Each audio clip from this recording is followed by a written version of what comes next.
Hola, amada familia Corandeo. Este es nuestro segundo devocional matutino 2025, Verdad para Vivir. Bienvenidos.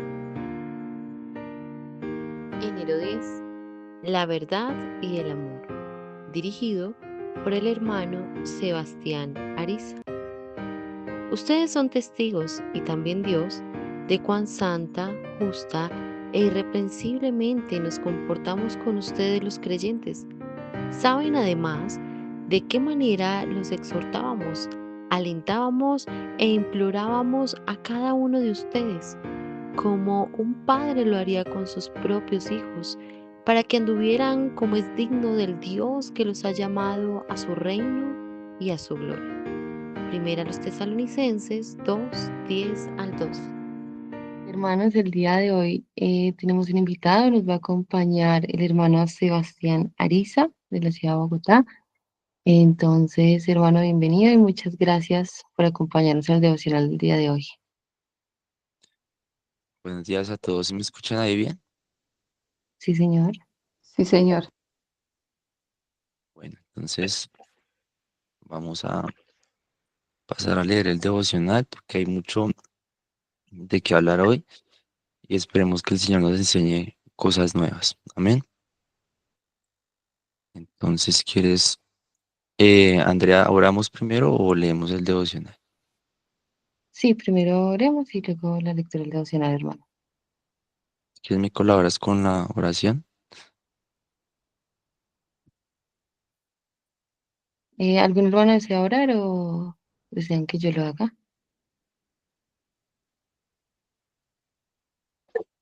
La hermana Luz. Luz Daria. Adelante, hermana. Amén. Amado Dios y Padre que estás en los cielos, nos presentamos delante de tu trono en esta mañana, reconociendo que tú eres el que reina, el que gobierna sobre todo lo creado. Te damos gracias, Padre, por nuestro hermano que va a compartir este tiempo devocional. Te ruego que tú le guíes, le dirijas, Señor, en todo lo que va a hablar. Y asimismo ruego por cada uno de nuestros hermanos, los que estamos aquí presentes, para escuchar tu palabra, Señor, que podamos ser edificados con esta palabra en el día de hoy y que asimismo también podamos ponerla en práctica cada día, Señor amado. Gracias, Señor, por esos espacios, mi Rey. Gracias, Señor, porque has sido bueno y misericordioso con cada uno de nosotros. El hecho de poder levantarnos y respirar, Señor, y poder levantar, Señor, un cántico de alabanza a ti, Señor. Es un gozo poder saber que podemos estar siempre confiados y dependiendo de ti, Señor. Te damos muchas gracias, Padre. Gracias por este día, gracias, Señor, por lo que vamos a recibir en esta mañana y que todo sea para la gloria y la honra tuya, Señor. Te alabamos y te bendecimos en el nombre de Cristo Jesús. Amén y amén. Amén. Listo. Entonces vamos a pasar a la lectura del devocional a cargo de la hermana Natalia. Se nos puede colaborar con la lectura del devocional. La hermana Andrea pues lo proyecta, tengo entendido, ¿sí? Sí, mi hermano, ¿ya están viendo? Muy buenos días, hermanos. ¿Cómo están? Bueno, enero 10. La verdad y el amor. Ustedes son testigos y también Dios de cuán santa, justa e irreprensiblemente nos comportamos con ustedes los creyentes. Saben además de qué manera los exhortábamos, alentábamos e implorábamos a cada uno de ustedes como un padre lo haría con sus propios hijos, para que anduvieran como es digno del Dios que los ha llamado a su reino y a su gloria. Primera de Tesalonicenses 2, versículo 10-12. No hay duda de que la vida y la obra del Pablo transformaron al mundo. Ahora bien, ¿qué lo motivó, lo dirigió y lo fortaleció? Su primera epístola a la iglesia en Tesalónica nos da una explicación maravillosa de lo que motivaba a Pablo. Evidentemente, él estaba comprometido con la verdad y con el amor, es decir, con la verdad de la palabra de Dios y con el amor al pueblo de Dios. Estas dos cosas coexistían en su ministerio y lo motivaban. Pablo sabía que ninguna de estas cosas podía superar en importancia a la otra sin que esto produjera un daño terrible. La verdad sin amor es cruel y puede resultar en un ministerio motivado por el beneficio personal. El amor sin verdad carece de fundamento y resulta en un ministerio que se aparta del Evangelio. A Pablo no le interesaban el prestigio, las riquezas ni la popularidad. Él sencillamente quería ver a los creyentes andar como es digno de Dios. Él anhelaba ver en ellos madurez espiritual. En el pensamiento y los escritos de Pablo, andar como es digno de Dios significa vivir conscientes de que hemos sido adoptados por gracia para ser miembros del reino de Dios. No podemos edificar ningún otro reino. No debemos buscar establecer nuestro propio imperio, ni tampoco el de nuestra iglesia, ni el de nuestro ministerio, como tampoco debemos concentrarnos en el éxito ni en nuestra reputación. Más que cualquier vínculo con algún individuo o institución, nuestra mayor preocupación debe ser ver en nuestra propia vida y en la vida de los hombres y mujeres a nuestro alrededor una devoción a Jesucristo, un compromiso por aferrarnos a su verdad y a vivir conforme a su amor. Juan el Bautista ejemplificó esta humildad cuando dijo de Cristo: es necesario que Él crezca y que yo disminuya. Juan 3:30. Él entendía que era un simple siervo del Señor que había recibido lo que tenía del cielo, versículo 27, y nada más. El amigo del novio no atrae la atención de los invitados durante la boda, ni tampoco quiere a la novia para sí, sino que se regocija más bien en el gozo del novio. De la misma manera, nuestra emoción debe estar en que Cristo ha buscado y ganado a su esposa, la iglesia, ya sea que nos use de alguna forma llamativa o no. En tus decisiones, en tus respuestas a las cosas que no salen bien en tu vida, en tu atención a otros, en tu servicio en el ministerio, tu mayor deseo es sencillamente andar como es digno de Dios, es ser una persona de verdad y de amor, que otros puedan decir de ti como lo dijeron de Pablo, que amaste la verdad de Dios y que amaste en verdad al pueblo de Dios. Efesios capítulo 4, versículo 1 al 6.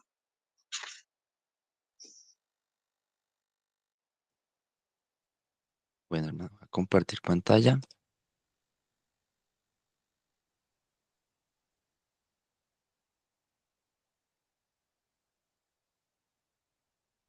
¿Me confirman si ya están viendo ahí? Sí, hermano. Bueno, hermano, me presento.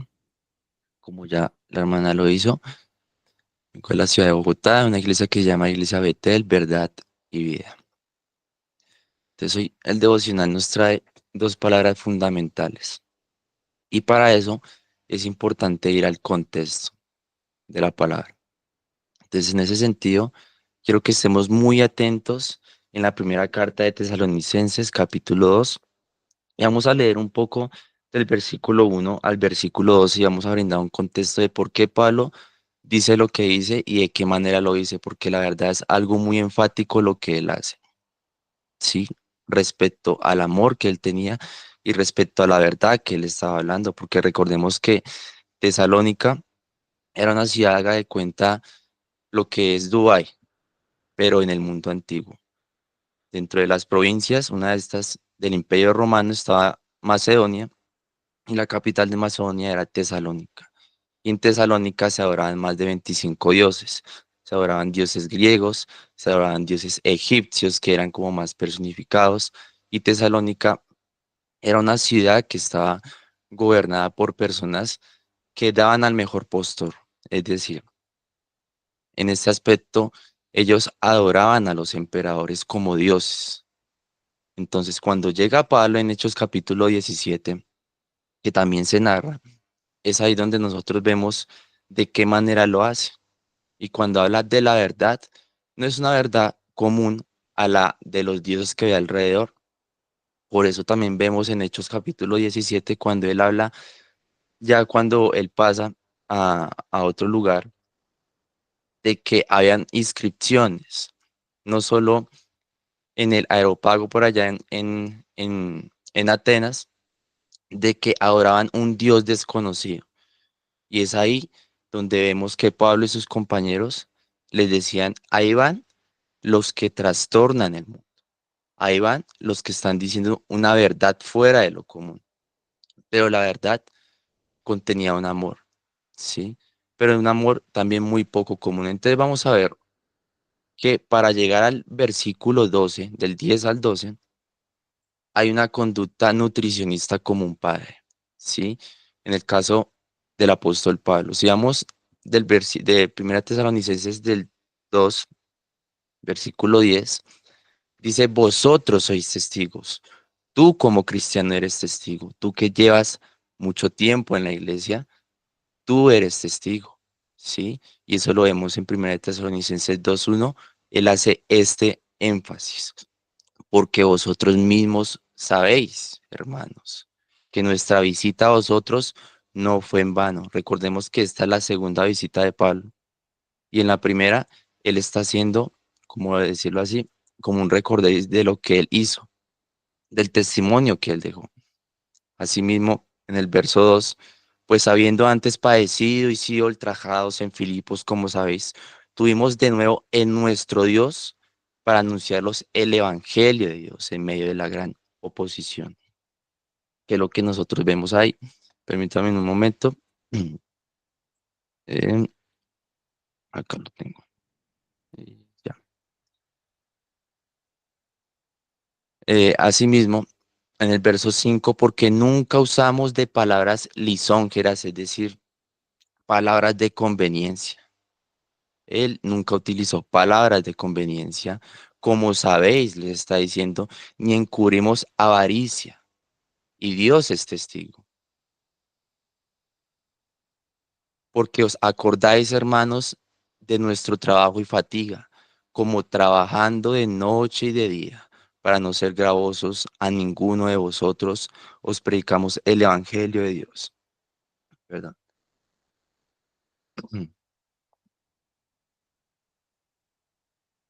Y acá es la segunda vez, y es poco común en las cartas de Pablo, ¿sí? Acá es muy rara vez que también cite a Dios como testigo. En el verso anterior, en el verso 5 de la misma carta, dice, porque nunca usamos de palabras lisonjeras, como sabes, ni encubrimos avaricia, y Dios es testigo. Entonces, acá es el único lugar que lo hace. ¿Y por qué lo hace?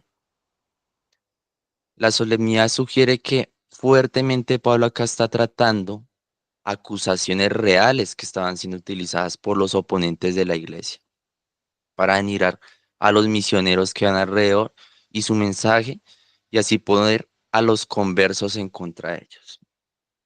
Entonces, recordando que es una ciudad que adora tantos dioses, que es una comunidad que adora al que le conviene, que es una sociedad no muy diferente a la de hoy, donde yo adoro a un Dios y uno le decía a ese Dios, yo hago tal cosa, pero tú me das otra cosa. Dios es de conveniencia, y así mismo eran los gobiernos, ¿sí?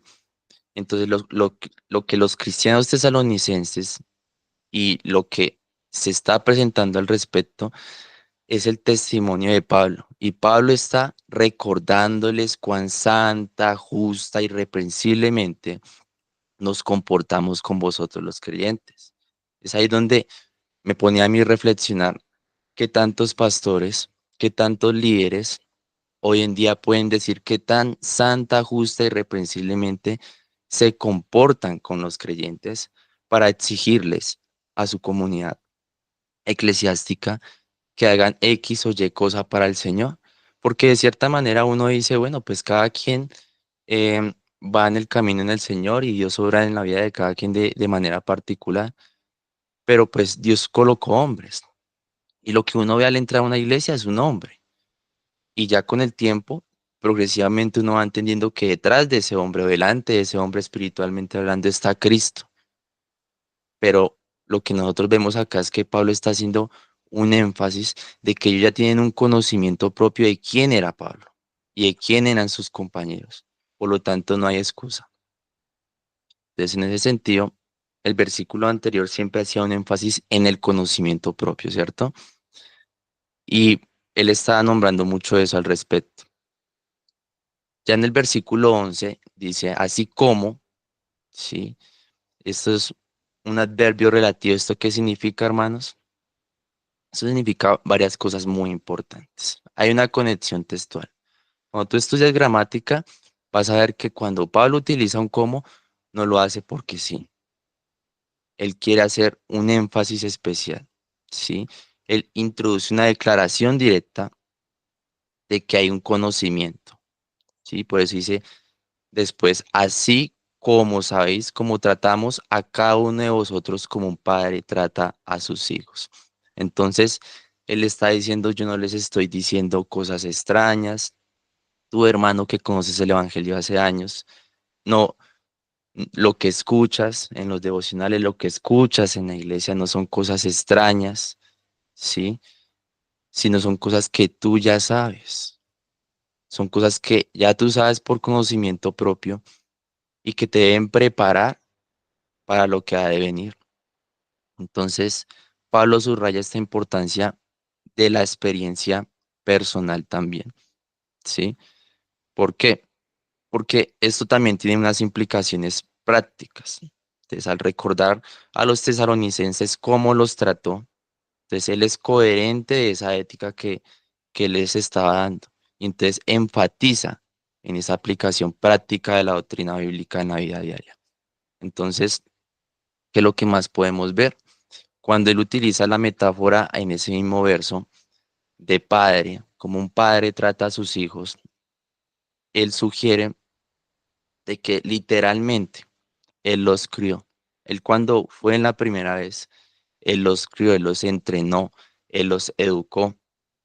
Por eso es muy, muy extraño o muy, ¿cómo decirlo? Muy triste hoy en día en las iglesias, como un cristiano que ya lleva tanto tiempo, en otros versos dice el apóstol Pablo de que ya, ya les había dado leche y lo que viene a hacer es darles carne, pero otra vez el apóstol tiene que devolverse como a lo esencial, y es cuando nosotros necesitamos carne, ¿sí? Entonces, ¿a qué se refiere el apóstol Pablo cuando dice como el padre a sus hijos exhortándolos? Digamos, en los versículos anteriores, nosotros podemos ver varias cosas de que Pablo, em, él se compara cuando él viene a Tesalónica por segunda vez de una manera gentil, como un niño. Luego se compara como una madre que amamanta a su bebé, pero acá como un padre a sus hijos. Entonces acá el enfoque es un papel de crianza. Y en eso los padres de la iglesia primitiva estaban muy de acuerdo de cómo él se veía como padre. Y es ahí lo que nosotros debemos analizar. Debemos analizar el ministerio de Pablo y debemos analizar si nuestro pastor, si nuestros líderes, si la comunidad cristiana que nos rodea son imitadores de Cristo, así como Pablo lo fue, ¿sí? Y somos hechos a la imagen perfecta de Él. Entonces, ¿qué es lo que sucede? Que al enfocarse en este papel de enseñar y entrenar a los conversos, ojo con esto, a su pueblo, en el mundo antiguo esto era algo muy marcado, ¿no? El aspecto de la crianza como una metáfora, esto es, esto es muy respaldado por varias culturas al respecto, pero acá Pablo siempre hace un énfasis diferente. ¿Por qué? Porque el hecho de que Pablo estaba resaltando esta conducta, ¿esto qué quiere decir? Que él no era un padre común. Digamos, los griegos, en el caso de, podemos citar, no sé, Aristóteles, él decía que el padre es una especie de Dios como para sus hijos, ¿sí? Y con razón porque Él es el rey de su casa, decía Aristóteles, o algunos escritos decía que después de los dioses, el padre era el mayor honor de cargo en una casa. Y asimismo los judíos decían al respecto, basándose en el quinto mandamiento, que debían ellos honrar a los padres y establecer la autoridad del padre como la principal. Pero lo que estamos viendo acá es que Pablo no está resaltando la autoridad que tiene sobre ellos. No, él está resaltando el afecto que le tiene como hijos al verlos crecer. Y esto es algo esencial. Él está resaltando ese afecto que les tiene a los hijos. Sí, él está enfatizando esa devoción pastoral, por eso estas cartas son pastorales.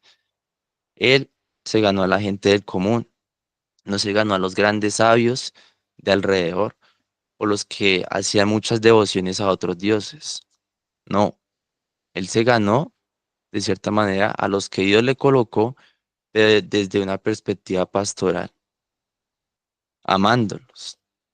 Cuando uno coge al alcohólico, cuando uno coge al drogadicto, ellos que necesitan amor, en ese amor paternal, no de autoridad, sino en ese amor es donde Cristo obra. Y en el caso de Pablo es donde Cristo obró a través de los tesalonicenses, porque imagínese usted una ciudad donde creen más de 25 dioses, ¿sí? Y el llegar, ¿con qué palabras va a llegar? El mejor argumento con el que él llegó fue su propio testimonio y les está recordando eso. Entonces, en este contexto, el Padre se utiliza para, para proporcionar pues esta instrucción y esta guía, ¿no? A los tesalonicenses. Permítanme un momento.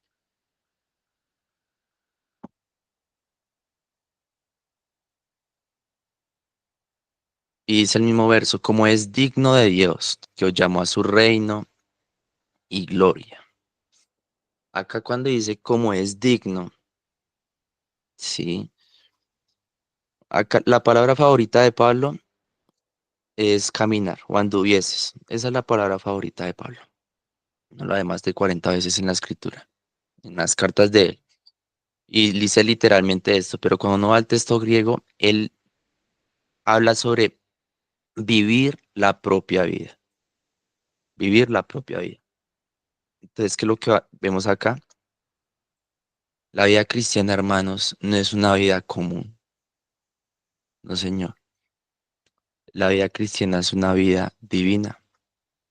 La vida cristiana no es un efecto de la mente, hermano. Es que yo un día voy a creer. Es que yo voy a levantarme a las 5:20 y voy a estar acá en este devocional, ¿no?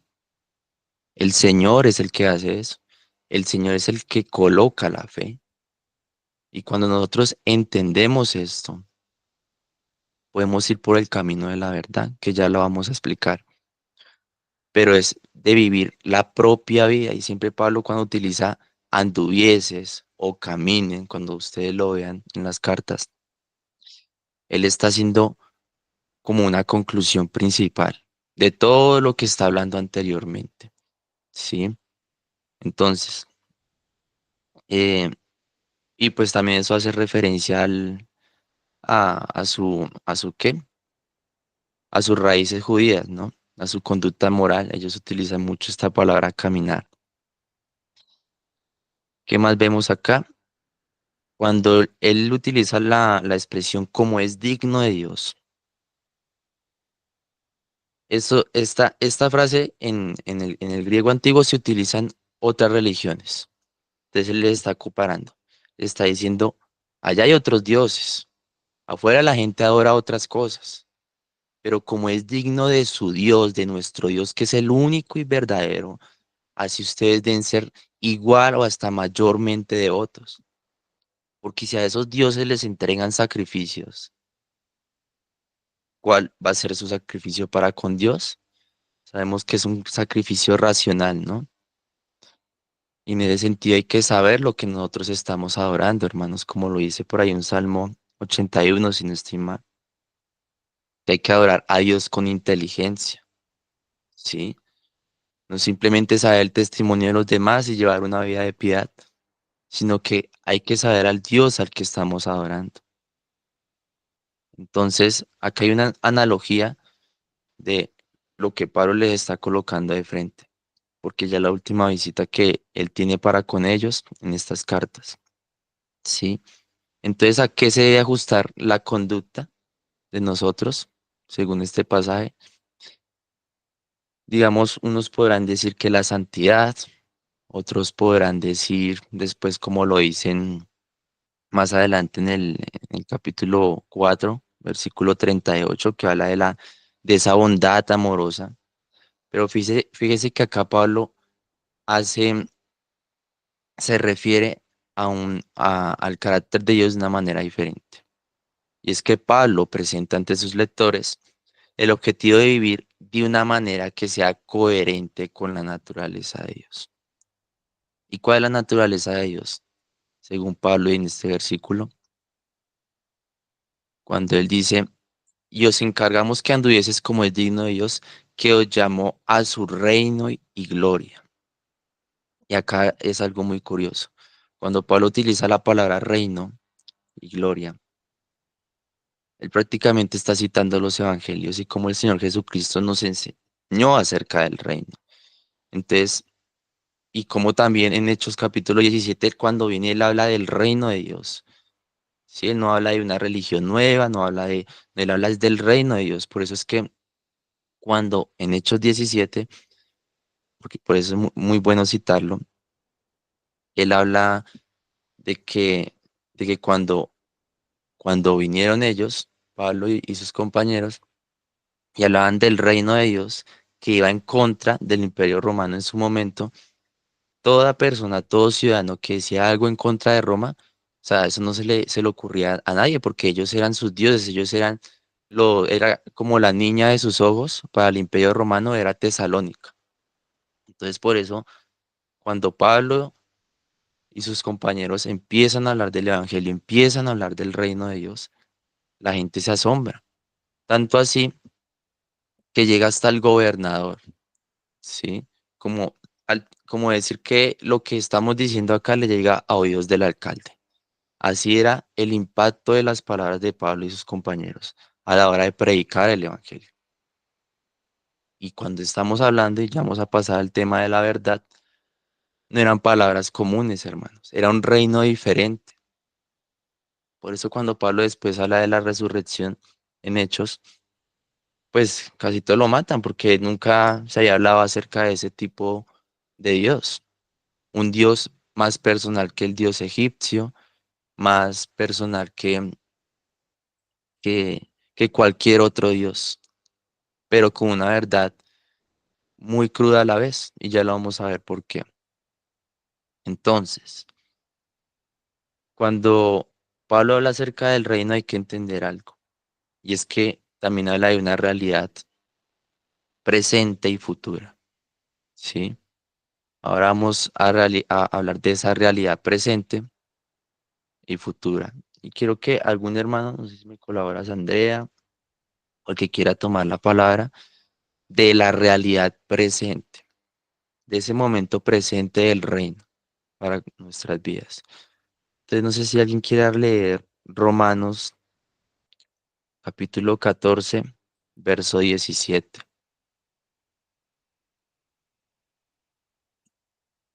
Romanos capítulo 14, verso 17. Si alguno levanta la mano y lo quiera leer. ¿Lo leo, hermano? Sí, por favor. Dice, porque el reino de Dios no es cuestión de comida ni de bebida, sino de justicia, paz y gozo en el Espíritu Santo. ¿Qué dice Primera de Corintios 4:20? Primera de Corintios 4:20.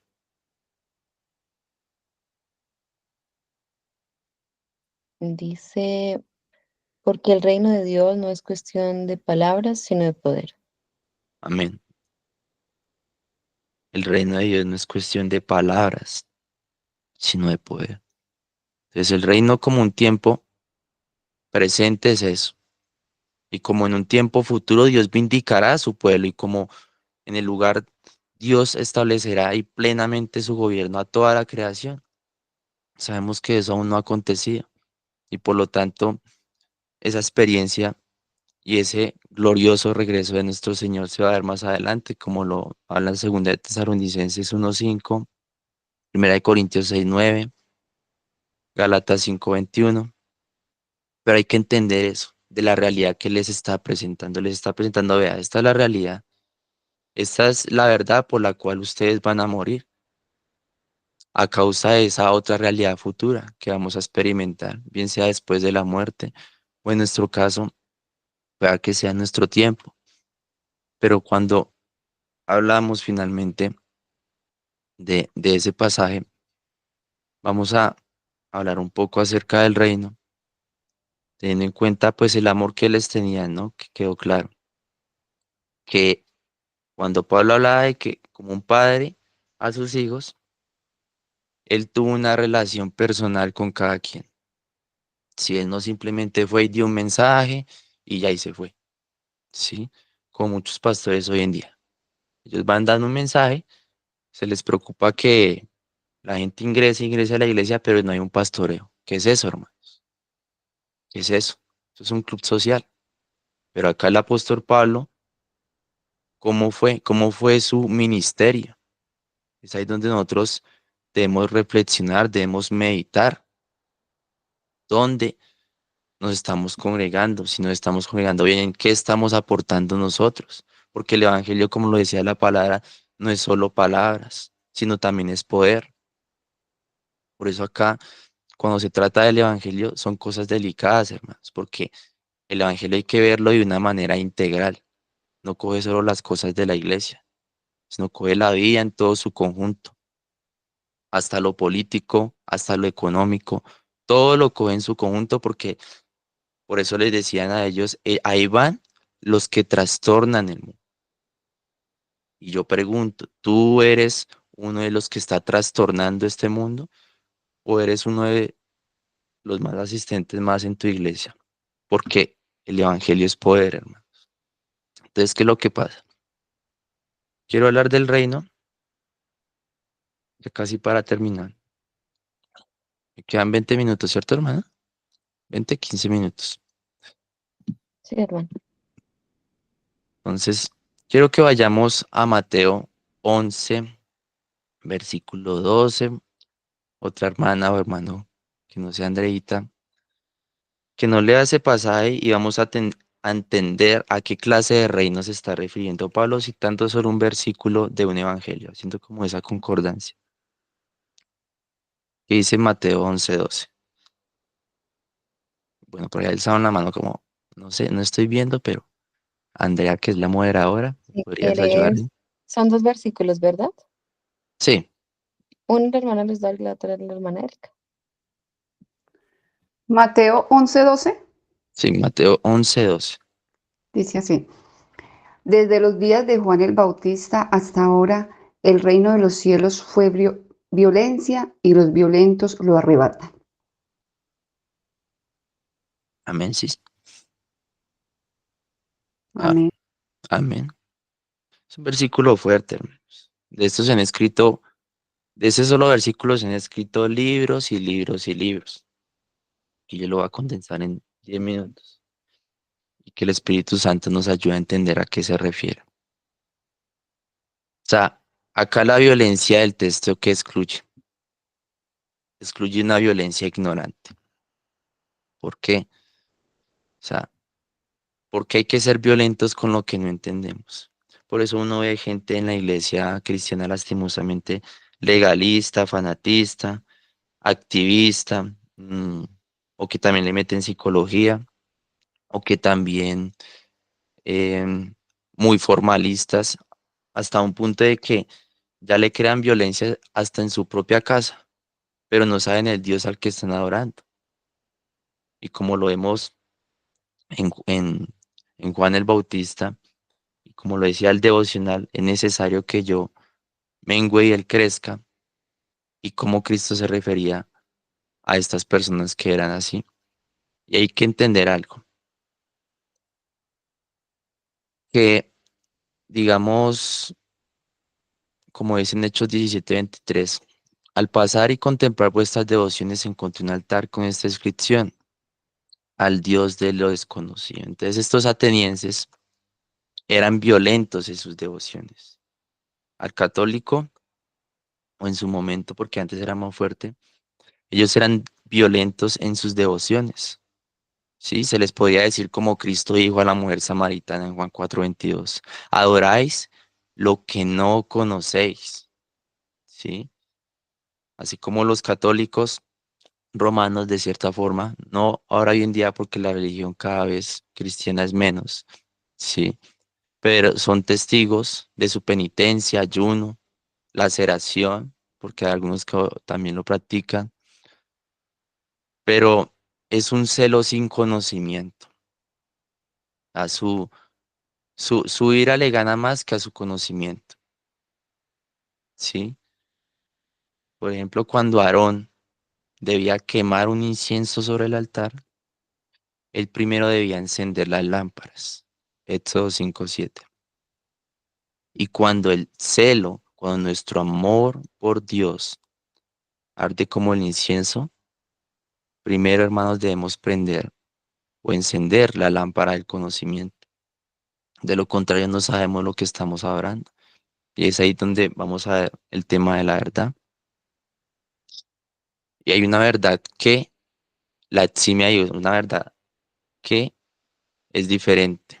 Y en este pasaje ahí se excluye una violencia sangrienta que es doble. ¿Por qué es doble?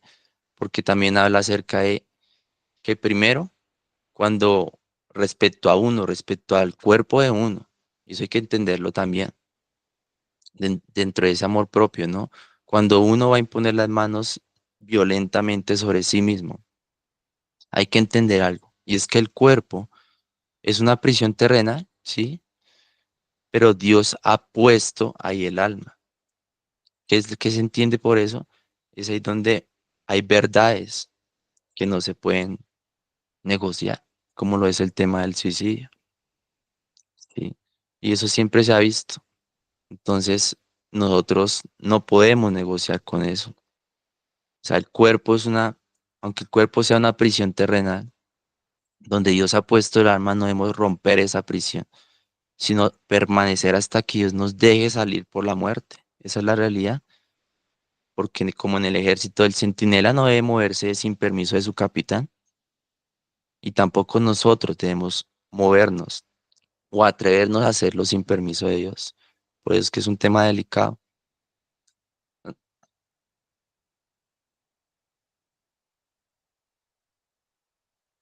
Entonces, perdón, nuestros cuerpos son los templos de Dios, como lo dice 1 Corintios 6:19. Y segundo, cuando se le quita la vida a otro hermano, porque pues en nombre del cristianismo, siempre en el nombre del cristianismo y la historia del cristianismo, pues también se ha matado mucha gente en el nombre de Dios, ¿cierto? Teniendo en cuenta el versículo de Pablo y ese amor paternal, él no convenció en el espíritu a las personas siendo violento de esa manera. No, señor. Sí, fue con otra clase. Entonces, esa violencia que aquí se requiere es una violencia santa. Y esto es doble. ¿Por qué? Debemos ser violentos por la verdad. Sí. Y aquí se citará lo que Pilato le decía a Cristo y la gente no citará eso. Pero ¿qué es la verdad? Entonces, hoy en día, eh, entre tanto pluralismo religioso, entre tantas cosas, es difícil definir qué es la verdad, pero para los que estamos seguros de quienes hemos creído, sabemos qué es la verdad. Sí, la verdad, o bien es la bendita palabra de Dios, que se llama la palabra de la verdad, o bien también aquellas doctrinas, es decir, enseñanzas que se deducen de la palabra. Por ejemplo, la doctrina de la Trinidad, la doctrina de la creación, la doctrina de la libre gracia, la justificación por la sangre de Cristo, la regeneración, la resurrección de los muertos y la vida en gloria. Por estas verdades debemos ser violentos santamente, pero las debemos conocer. Es decir, debemos ser defensores o en su momento, como Pablo lo presentaba en sus cartas, o mártires al respecto.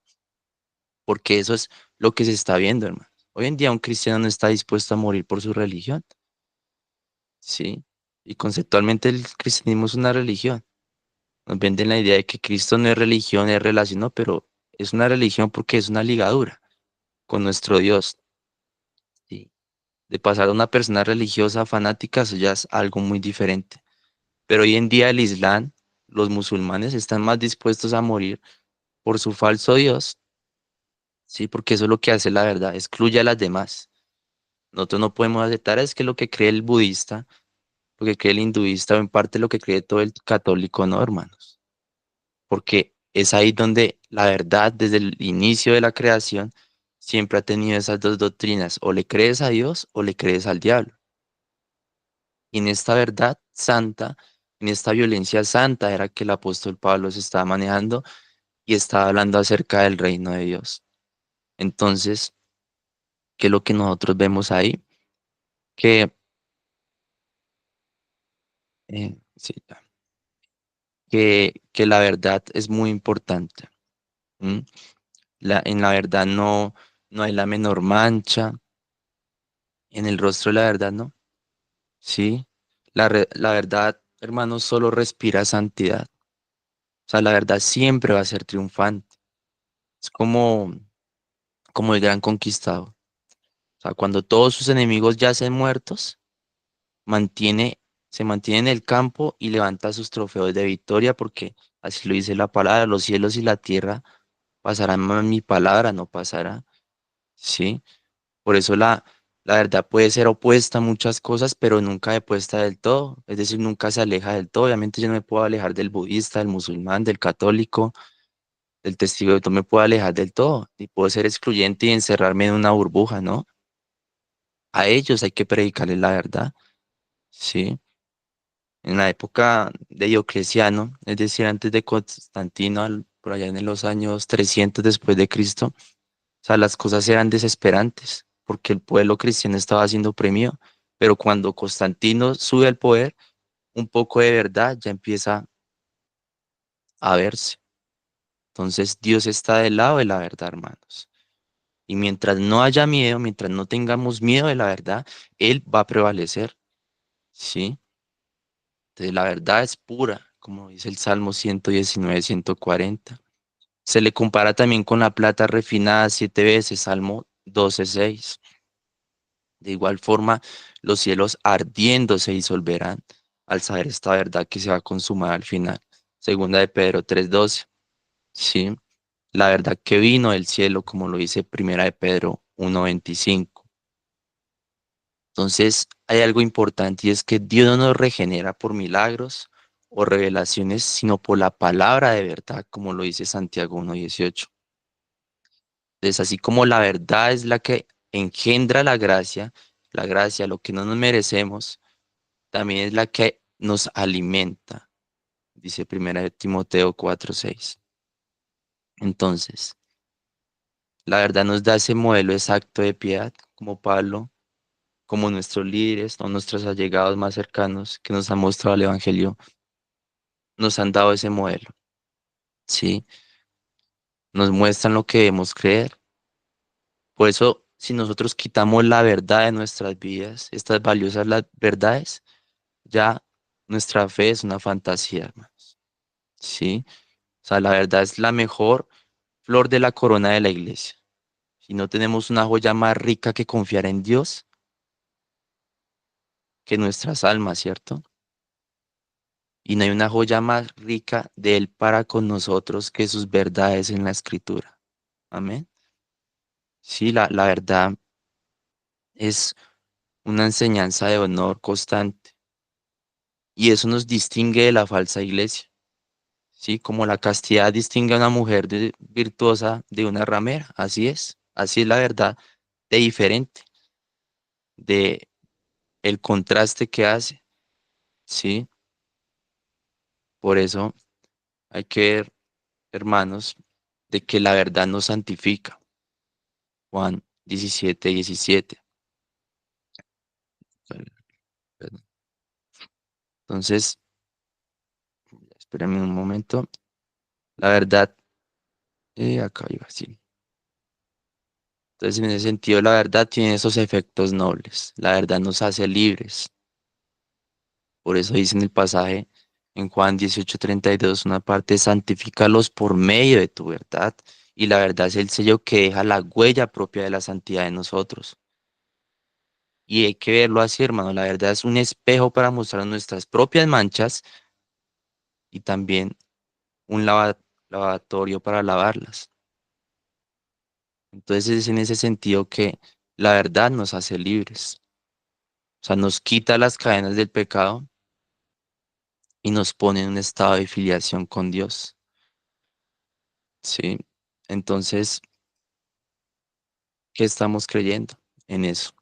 Y de realeza, porque somos co-ciudadanos. Eso por ahí también dice el apóstol Pablo, de que no somos ciudadanos normales. Sí, tenemos nuestra patria, nuestro país, pero somos co-ciudadanos también. Hacemos parte de otro reino. Y eso es lo que el apóstol Pablo siempre está predicando. Eso es lo que los líderes religiosos hoy en día cristianos deben estar predicando. De que hacemos parte de otro reino y de que tenemos una realeza. Por eso la verdad, hermanos, es reconfortante al saber todo esto. Es como un vino que alegra constantemente. Cuando, me recuerdo cuando el arpa de David no pudo darle consuelo, la verdad lo hizo. Si no estoy mal, en el Salmo 119:50 decía algo como, este es mi consuelo en mi aflicción, porque tu palabra me ha vivificado. Y es eso. La verdad siempre va a ser ese antídoto contra el error. Y el error, hermanos, es el adulterio de la mente, es la mancha del alma, ¿sí? Como la traición mancha la sangre.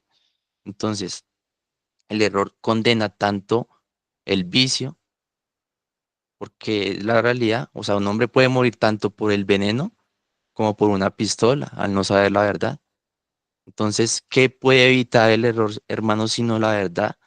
Estas grandes verdades, la razón por la que tantos han sido engañados dentro del cristianismo, porque es así.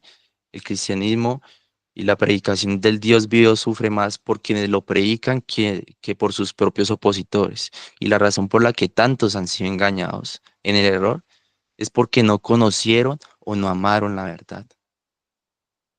Y esa es la cuestión. Yo nunca podré decir todo lo que es la verdad en honor, pero la verdad es el fundamento de nuestra fe. Ya voy a terminar. Entonces, es un modelo exacto de piedad.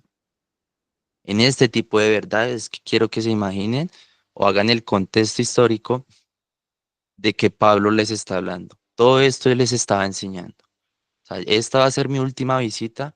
Yo los amé mucho a cada uno de ustedes, pero ya me voy y ustedes con esta verdad, con estas promesas que son promesas sempieternas, que nos garantizan la vida después de la muerte, nos muestran qué debemos creer, ¿sí? Nos muestran en qué debemos creer.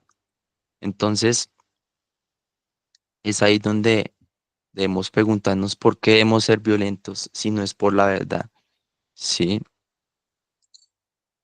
En resumen, la verdad es el baluarte de una nación. Segunda de Crónicas 11:17. Y nuestra nación es cuando, si permitimos que la verdad, si permitimos que la verdad del Evangelio salga de nuestras naciones, podemos decir que nuestro país ha muerto, ¿sí? Porque la verdad está muriendo en ese aspecto. Y se nos pide constantemente que luchemos como si estuviéramos en agonía. Por allá dicen Judas. Por la fe que una vez fue entregada a los santos. ¿Sí? Si la verdad desaparece una vez, podemos decir todo eso. Entonces, nuestras fortalezas y armas no nos fortalecen tanto como la verdad. Y la verdad es la mejor milicia del reino. Cuando entendemos el Evangelio, no completamente, porque pues Dios es infinito en sus cosas, pero cuando entendemos estas cuestiones, esa es nuestra mejor milicia. Y muchas veces en mi caso, que he hablado pues el Señor me ha colocado para hablar en un círculo muy ateísta y demás, el mayor argumento que he tenido para con ellos ha sido la oración y la verdad del Evangelio. Sí, no con palabras lisonjeras, como lo decía el Pablo, como de beneficio propio, sino que la verdad es la mejor milicia de nuestro evangelio, ¿sí? Entonces, hermanos, yo dejo la pregunta ahí. ¿Por qué debemos ser violentos si no es por la verdad? Y eso es lo que Pablo les está incitando en ese verso, teniendo en cuenta el contraste que dice al comienzo de que no es una verdad que va a opacar, que va a humillar a la gente, sino que como Pablo en su ministerio obró de tal forma que esta violencia también era una violencia que los preparaba para ser más santos y más dignos de Dios. Y es en ese sentido que debemos pensarlo, ¿por qué debemos ser violentos con la verdad que ya conocemos? Porque no hay excusa. Yo creo que muchos acá ya hemos conocido y ya hemos escuchado bastante como para decir, no, pues a mí me da igual lo que el otro crea y pues dejemos que la sociedad siga así como está. No, hermanos, eso no es el evangelio. Siempre es una lucha constante por la verdad y el amor en ese aspecto. Oremos. Amado Dios, te damos gracias por lo que nos has enseñado hasta el momento. Queremos, Señor, que tengas misericordia de cada uno de nosotros, a las familias que cada uno está representando, y que seas enseñándonos de qué manera debemos decir la verdad en amor.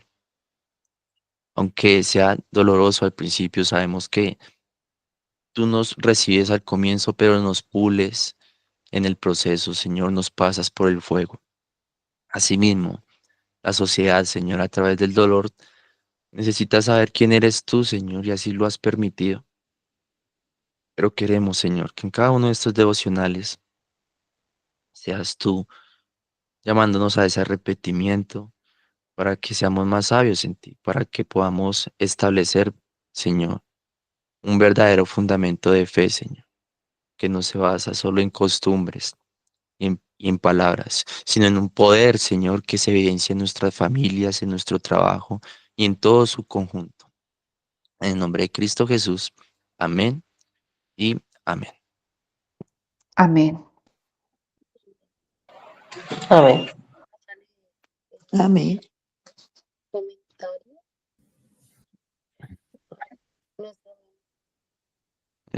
Presentar.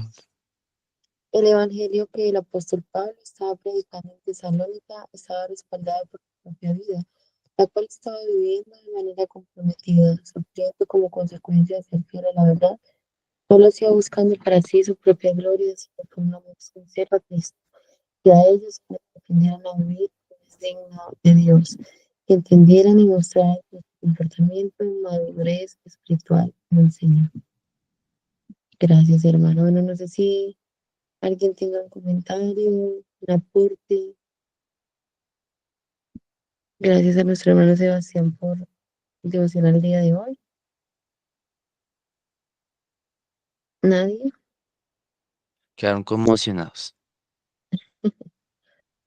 Bueno, amados hermanos, Pastor David, ¿deseas decir algo?